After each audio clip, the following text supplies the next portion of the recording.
pioneering across the American frontier wasn't the adventure you think it was. In fact, being a pioneer woman was one of the toughest roles in history, and it wasn't about freedom or excitement, it was about survival. Imagine being thrust into the wild, where every day is a fight against nature, sickness, and heartbreak. But here's the truth no one talks about. What do you think was a heroic journey? It sucked. And I'm about to tell you exactly why. Imagine giving birth in the middle of nowhere, with no hospital, no doctor, no clean sheets. The experience was not the joyful event we think of today. When it was time to give birth, they often had no choice but to deliver their babies in the back of a wagon or in a makeshift cabin, sometimes alone or with the help of only a few family members, often resulting in life or death situations for both the mother and child. Every birth was a high-risk event, fraught with the constant threat of complications and death. The isolation meant that women had to rely on basic knowledge, either passed down from previous generations or learned through trial and error. Cleanliness was not guaranteed. Infections were common and often deadly because there was no antiseptic to stop the spread of germs. Childbirth was a risky endeavor with a high mortality rate for both mothers and babies. Even for those who survived the labor itself, complications were frequent. Postpartum hemorrhage, infection, and eclampsia were not rare, and without medical intervention, these complications often led to death. If a woman developed a fever, or if there were tears during delivery, there was little that could be done except hope the body could heal on its own. Childbirth was a time of tremendous fear. Women often feared that they might not survive or that their babies would not make it through the birth. The lack of medical equipment meant there was no way to assess or treat issues like fetal distress, breech births, or maternal infections that we would quickly manage today with modern technology. In the absence of trained professionals, family members played a vital role in the delivery process. Women were often assisted by other women in the community, though these women were usually untrained, relying instead on traditional methods. Husbands, fathers, and children often had to witness the trauma of labor and delivery. There was no way to shield the family from the brutality of childbirth. This lack of formal medical assistance meant that women had to learn to care for themselves after childbirth. Perhaps one of the most brutal aspects of childbirth on the frontier was the lack of pain relief. Modern anesthetics and epidurals didn't exist in the 1800s. The labor was long and exhausting, sometimes lasting days, with the woman having to fight through agonizing contractions in a dirt floor cabin or wagon. After delivery, there was no time for rest. Women were expected to get back to work almost immediately, as the demands of the frontier didn't stop. There were no maternity leaves, no time for healing. The family still needed food, the house still needed upkeep, and the livestock still needed care. For many pioneer women, the trauma of childbirth was compounded by the death of children. Infant mortality rates were shockingly high in the 1800s, especially in frontier settings where disease and poor nutrition ran rampant. Losing a child to disease or complications from childbirth wasn't unusual. It was a stark reality these women lived with. Yet even in the face of such heartache, there was no time to mourn. The woman had to keep going. After the birth, she was expected to care for her remaining children, manage the farm, and do the housework. There was no space to grieve. Survival was the ultimate goal. Every loss was silenced by the next task that needed to be done. Their labor was not just physically demanding, it was non-stop. And yet their work was often overshadowed by the heroic images of men fighting off wild animals or chopping down trees.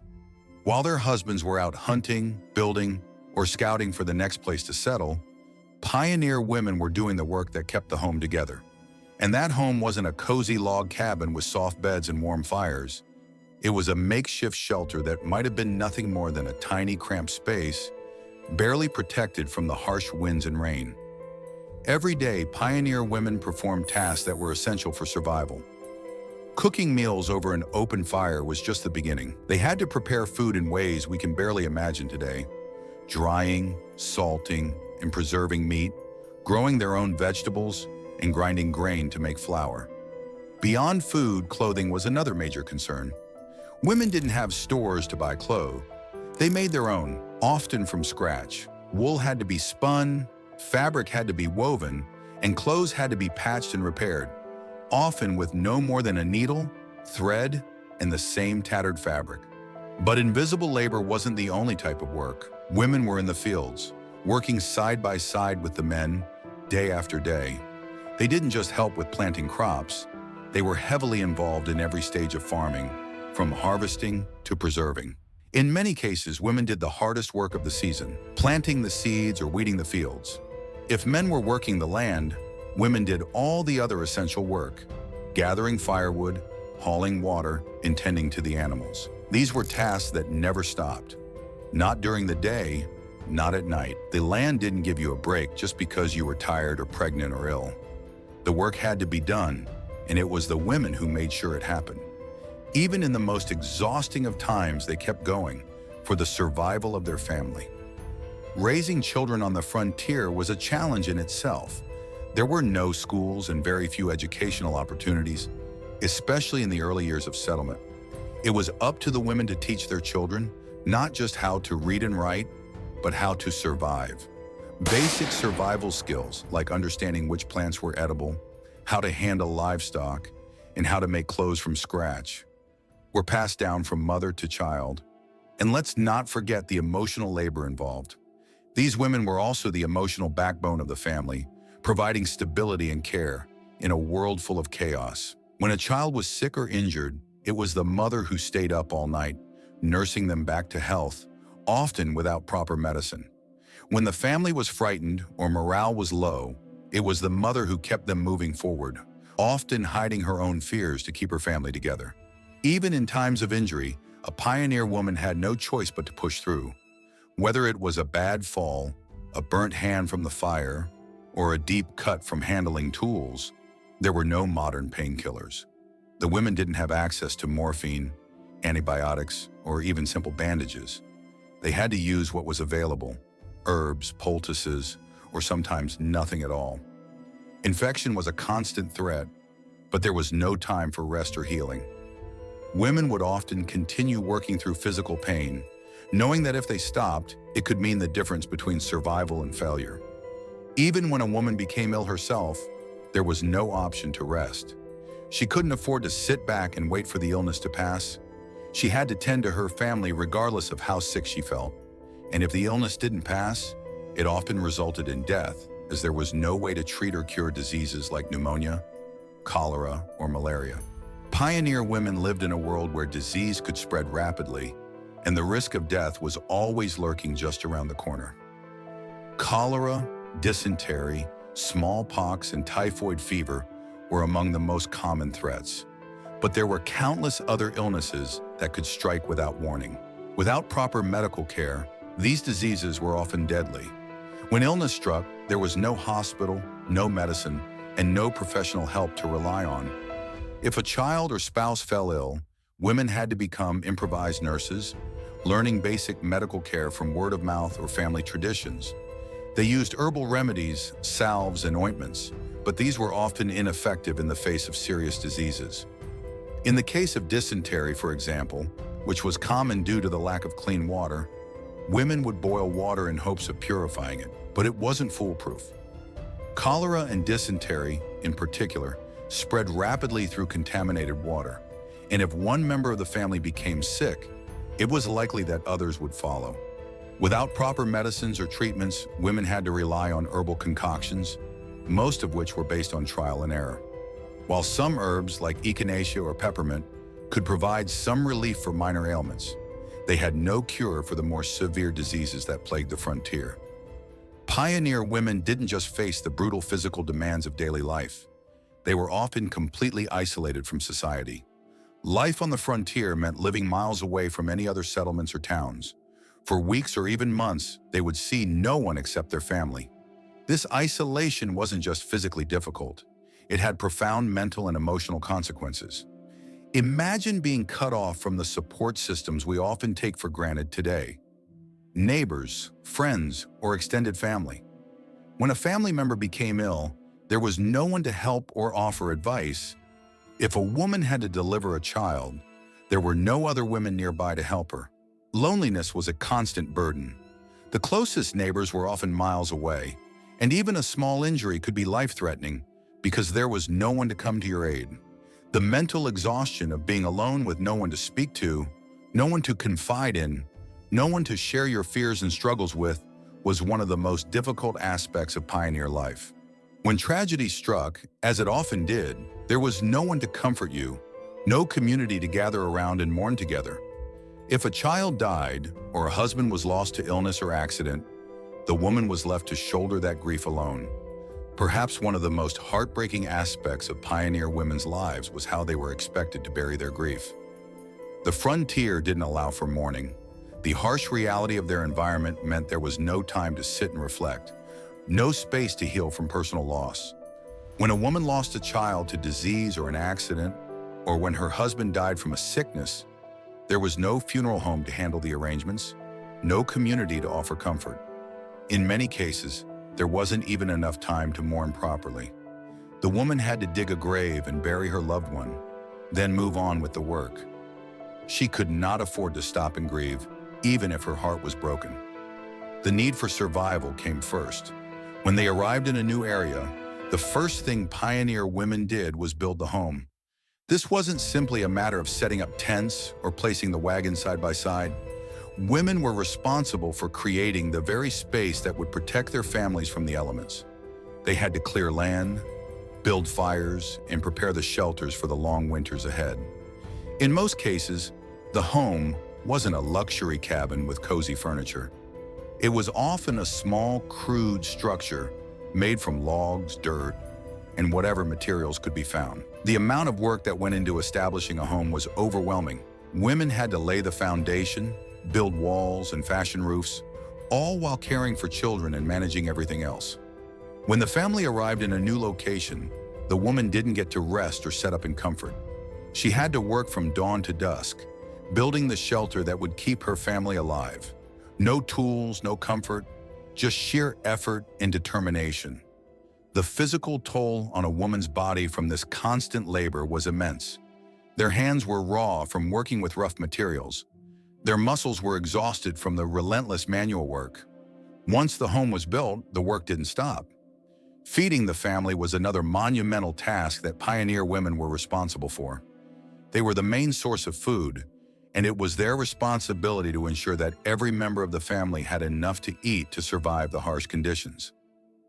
First, there was the cooking, often over an open fire or a primitive stove. Women didn't have the luxury of pre-made meals or even the ease of a modern kitchen.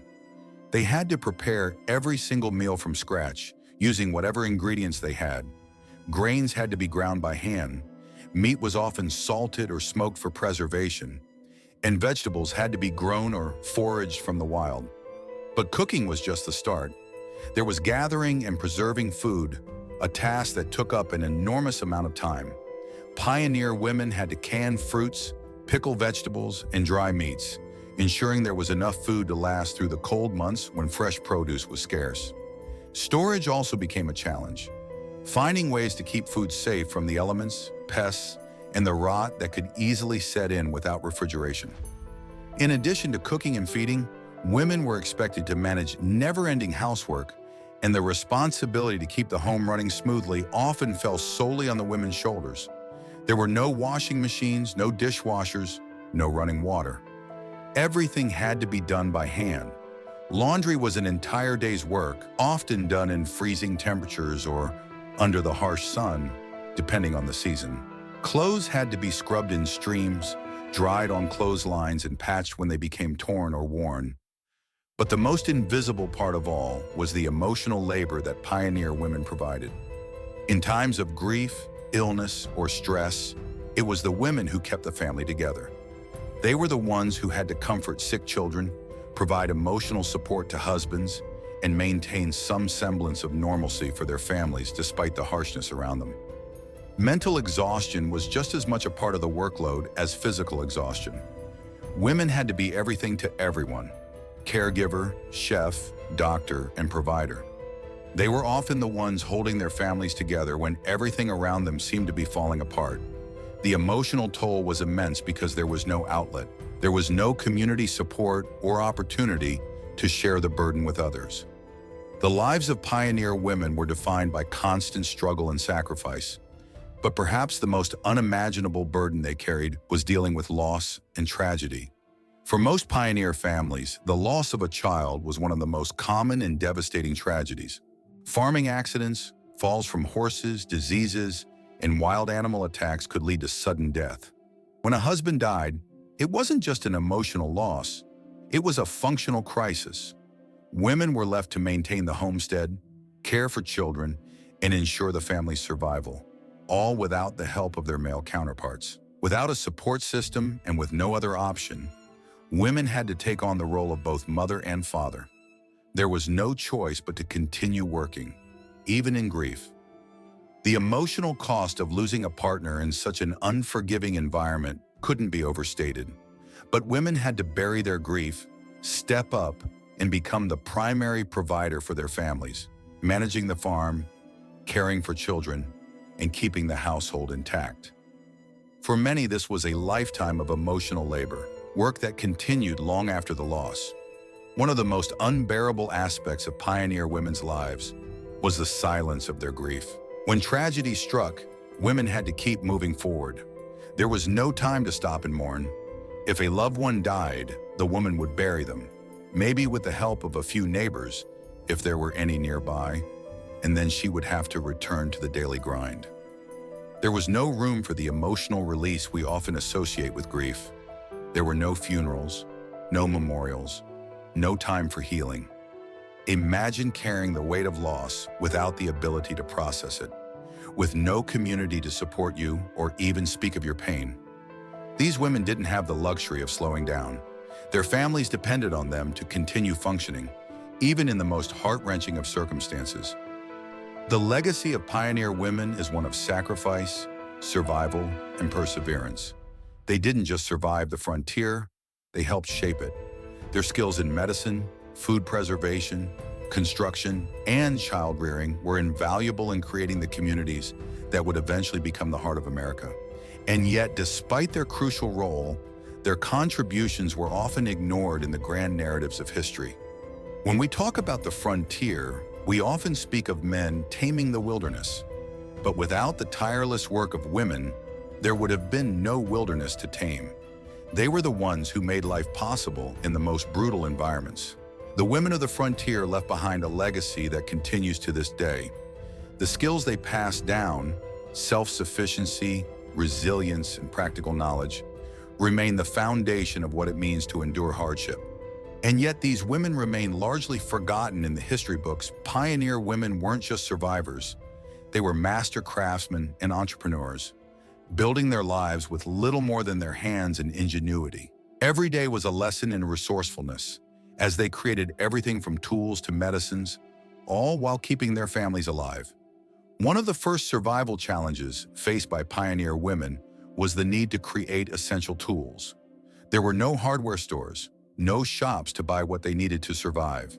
If something broke, it wasn't just about fixing it, it was about making a new one from whatever materials could be found.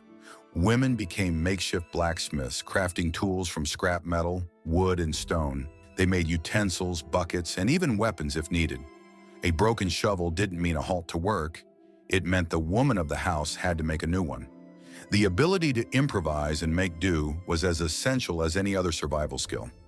Dresses and linens were made from scraps of fabric and repurposed materials, turning what was seen as waste into usable clothing. Old leather boots became new purses, and worn-out coats were refashioned into blankets or mats.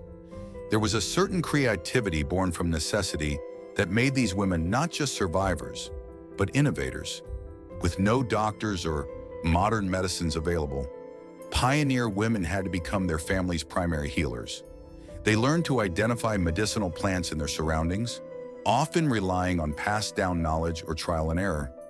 Some plants were used for wound care, others for fever or coughs, and some were known to ease pain or prevent infection. Pioneer mothers weren't just nurturers, they were also preparers. They had to teach their children early on that life on the frontier was about self-sufficiency and independence. There were no luxuries, and every child had to understand the reality of survival. Whether it was learning how to tend to animals, help in the fields, or find food in the wild. Pioneer women had the responsibility to prepare their children for the reality of the land. They didn't just raise their children, they trained them to live in a world that required hard work, resilience, and a willingness to adapt. This wasn't a world of comfort, it was a world where every decision had consequences, and children had to learn early how to face the hard truths of life. The frontier wasn't just about surviving, it was about thriving using the land's resources.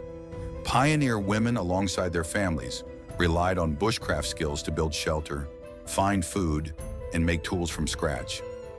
These essential skills were the backbone of survival, though many of them have been forgotten over time. Next, we'll uncover the forgotten bushcraft techniques that helped pioneers conquer the untamed West, and why these skills are still relevant today. Stay tuned as we explore how America's first survivalists made the wilderness their ally.